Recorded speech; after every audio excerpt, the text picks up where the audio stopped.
For manifestation, every time you think a thought that is against what you want, eradicate it. No, you say no to that. I'm nixing that. Psh, gone. Don't think about it. Don't say it. Every time we say something, we say, we feel, we think something, we're going to create more of it. Every time a song comes on the radio that goes against what you want, change the station. Actually, that's just like changing the station. So we all have stations in our mind, right? Stations in our heart. Turn off the station out. It's off your list. Tune into the station you want. Channel. We're a channel of the divine. Tune into that channel. Tune into your channel you want, the divine channel, and tune out everything that is not what we want to see in our life.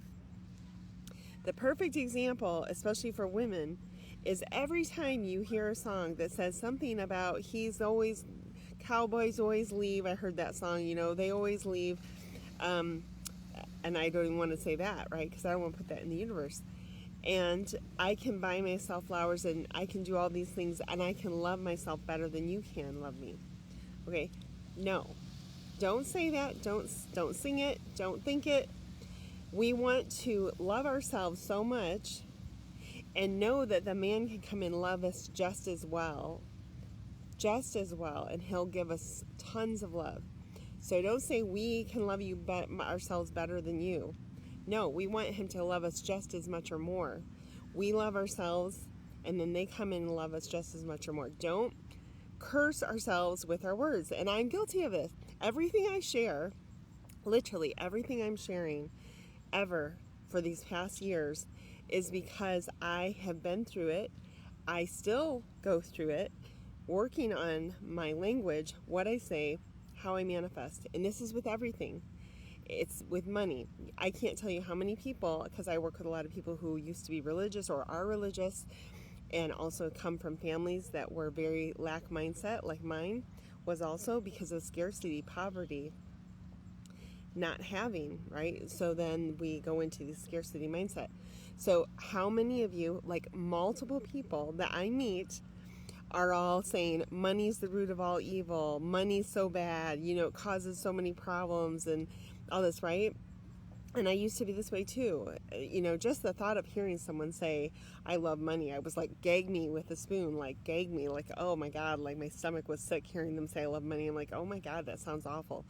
So I've had to work on my money mindset, and especially over the last 2 to 3 years. So this is what I help people to reprogram. Stop the patterns, stop the train of thoughts, stop the words, stop the things that are trapping you from love, from money, from abundance, from joy, from bliss. And then one of the things for me recently is like really reframing things, because I have freedom. I have all this freedom. I have ways to get everything that I could ever want, right? And it's easy. My life, I have options. There's so many people who don't have options. I have freedom. I can do anything I want at any time in my life, every minute of every day. But it can feel bad when you want a partner, when you want a different circumstance, when you want to have a home, when you want to feel in love, when you want to have a boyfriend or a husband, you want to have your new life situated, right? But instead of looking at what I don't have, I should look, right? Should can be a rough word, don't you should, but what I can do, the alternative to alchemize any pain, any trauma, alchemize it, shift it, change it, transmute and transform it, is for me to go, wait a second, look, I have no one to take care of. I have no one to care for but myself. I get to take care of myself and do what I want to do. And that is sometimes, which is why it's hard for me, why it has been hard for me. That's why we have to reword. Not that it's hard now. This has been hard for me up until now. But now it's easy for me. It's easy. So that's what we have to say is, if your whole life you've had something a certain way, if your whole life you've been disappointed, you have to stop saying, I'm always disappointed, I'm always let down, all these things. We have to say, I used to be. But now it's easy. Now it's easy. So as recovering people pleasers, recovering ones who are always thinking about everyone but ourselves, we now get the chance to look at everything in a new way and say, oh, I can give to myself. I can let myself choose, what do I want? Instead of worrying about everyone else. And I've heard also recently, like, people thinking, like, I have to do what I have to do these things. I don't want to do them. I do them to my detriment. I do them to my own detriment. I do these things for others because I have to be Christian. I have to do as Christians are supposed to do. But I said to him, this is a client that I was coaching, I said, if you're doing things because you think you have to your own detriment, one, you're not giving yourself self-love, which is what you need to do. We need to give ourselves self-love first. Two, is it really doing anything Christian if you're doing it begrudgingly and you regret it and you feel bitter about it and irritated with the people you're helping? No. And I've been there too, helping, and then it's like, I feel like, what did I do this for? Then we regret it. So it's not really coming from a joyful heart. So giving from a joyful heart, looking at things from a new perspective, loving yourself, letting yourself give to yourself, letting yourself look at things in a new way. So if you don't have a partner yet, we think, okay, God is getting me ready. Okay, God is preparing me. If we don't have the money yet, okay, God's preparing me to be able to hold it, to be able to handle it, to be able to make the best use of it. God is not bringing my love of my life in yet. Why? Because maybe we both, or I am being prepared, I'm being evolved. Maybe there's more experiences that I have to go through in my life. Maybe there's more loves that I have to go through in my life. Maybe there's other things that I need to accomplish, or I just need to be more prepared so that when that love comes in, I will be able to handle it. I'll be able to enjoy it. I'll be able to keep it. We'll be able to have a good relationship. So we can look at things in a new way and just look at as freedom. This is a time where I can do anything I want to do.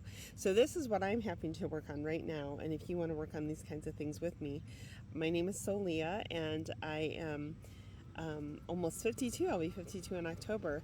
And I have completely transformed my life. But there's always something, right? If we stop growing, if we stop changing, if we stop looking inward or at anything to do with creating a better life for ourselves, then what is that? No, we can't do that. We have to continue to grow, to evolve, to introspect, but also to just let ourselves have joy, let ourselves live, let ourselves say yes to life. So that's the other thing I'm working on changing my perspective, looking at things a new way, to stop thinking, what don't I have, and look at everything I have, to be so grateful, which I am always grateful for the things I have, but to look at things in a new perspective and to start saying yes to life.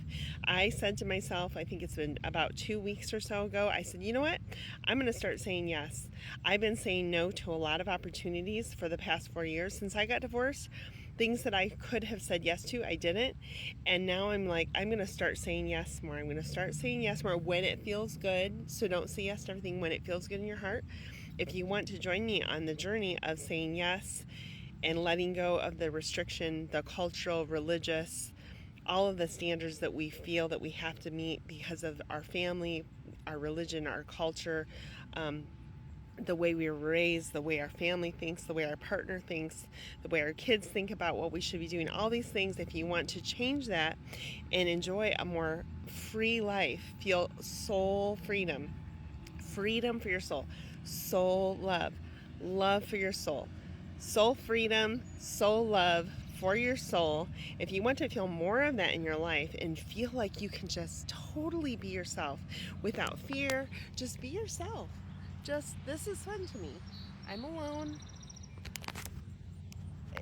The thing is when we're younger, partying might have sounded fun, going out and being in huge crowds all the time and drinking and partying and having lots of dates and having lots of sex, all these things that we might have thought would be fun. Yes, they can still be fun, but that doesn't have to be our entertainment. As you grow and you change, your entertainment changes. You like to do certain things, and we have to be okay with it and say it's okay. It's okay if I just like to sit here by myself at the park and eat a salad and sit by the river. It's okay.